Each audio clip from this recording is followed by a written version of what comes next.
Hello and welcome back to my channel, Joel the Entertainer. If you like this content, put a like on it. If you want to put some comments to improve my channel, please do. And share it as well. So, the World Cup is nearly coming to an end. Tomorrow, Saturday, Croatia versus Morocco in the third and the fourth playoffs. However, Morocco has been a great team. They are the first African team to go reach to the semi-finals. They've gone further than any African countries. However, I didn't expect Morocco to be in that position. I sort of expected teams like Ghana, Cameroon and Senegal to be a little bit more further. However, congratulations Morocco, you've been one of the good teams. So, on Sunday we have Argentina versus France. Now, two great teams, and Messi, it could be Messi's last World Cup because, he is the same age as me, but he's a bit more fitter than me in a way. So, France are the current world champions. If they win it again for the second time in a row with this team, it is a great achievement for France and something for England to, I think England needs to focus on ourselves and say, right, okay, we got knocked out in the quarterfinals by France. That's an achievement in itself, sort of thing. England have started, to be more positive in their football, passing the ball more and stuff. And I just think England are just nearly there. And if you look at the whole standard of the World Cup this year, you had Brazil, Spain, Holland, and some of the teams didn't qualify for the World Cup, like Italy and stuff. I say that, yes, there are some teams didn't get through to the second round or the quarterfinals or the semi-finals or the finals. So I much expected the Holland, maybe Spain, to sort of get through further than where they got knocked out. And the World Cup has a lot of, exciting games. However, I'm really disappointed in the host of the tournament. Qatar had 12 years to plan for this World Cup and to progress with the team. You would have thought there would be a little bit more battle hardened and sort of to be, at least you wouldn't expect Qatar to be the first ever host to be knocked out in the group stage. It's the first time in the World Cup where a host has been knocked out in the group stage and barely had one goal.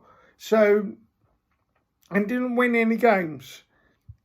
So that is a lesson for FIFA to take on in the future World Cups and have countries have proper footballing history and at least have qualified for the World Cup in the past.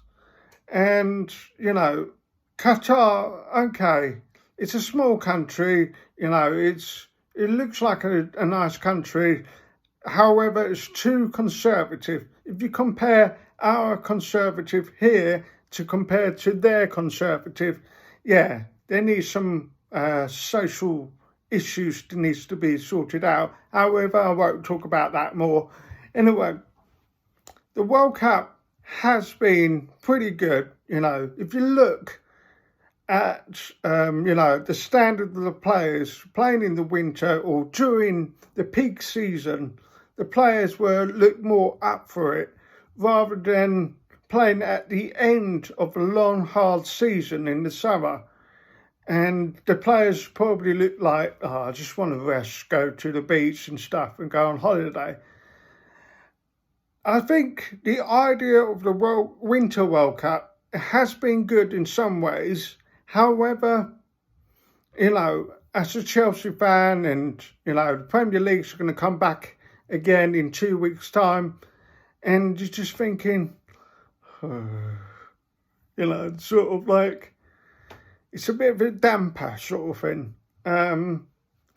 So I think maybe they need to look at that, when we go to another country where it's too hot to play in the summer, I think they need to do, sort of maybe play in September rather than, in December, where, yeah. So anyway, there's so many ideas they could play around, so many ideas. And I think the World Cup has been good. I wouldn't say it's brilliant. And where, when they're doing their official attendance to say that if you're in a 40,000 seat stadium, and they said, they increased it a little, they're letting a little bit more people, like 48,000 or 50,000. And you're like, what's going on? And then they're saying, that is based on the tickets sold, not how many seats or sort of thing. You're like, well, there were some half empty seats at the stadiums and stuff. But if we do it here in this country, where health and safety is at the forefront of every company's mind in everything, everywhere you go, and, can you imagine the 40,000 seat stadium, and you're trying to add on like 8,000 more or 1,000 more, there would be health and safety doing this assessments before they do all those things. So, yeah, I just think the World Cup has been good. However, I just think maybe don't do the Winter World Cup again, sort of thing. However, if they need to do it again, just do the World Cup in September or October. It'd be a lot better. Or maybe August, sort of thing. Maybe. However, I enjoyed some of the matches I've seen. I enjoyed some of the looking into how France work their teams, how they set up the teams, and especially Morocco, how they been really quiet, don't talk much, just keep their football. And it's great to see the formations like 4-4-2 came back in fashion, and it sort of showed that, if you're a team who don't have much, footballing abilities and stuff, you can set up a 4-4-2 and just sort of defend, and just don't mess about football. So, yeah.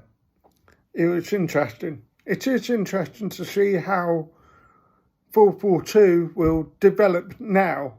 Will it be used by one of the top clubs, or will it be used a lot more by clubs who are fighting against a relegation battle? So it will be interesting to see in the Premier League, Championship, League One, League Two. So, yeah, I'll see you all after the World Cup final, and we can discuss the whole thing and look forward to the Premier League. Yeah, especially, if you're an Arsenal fan, you'll be like, yeah, I'm sitting pretty at the top sort of thing. Chelsea needs to work harder, a lot more harder, and other teams will need to work harder sort of thing. However, that's all to play out in a couple of weeks' time. So I'll see you all after the World Cup final. Have a great weekend, people. Let's do this.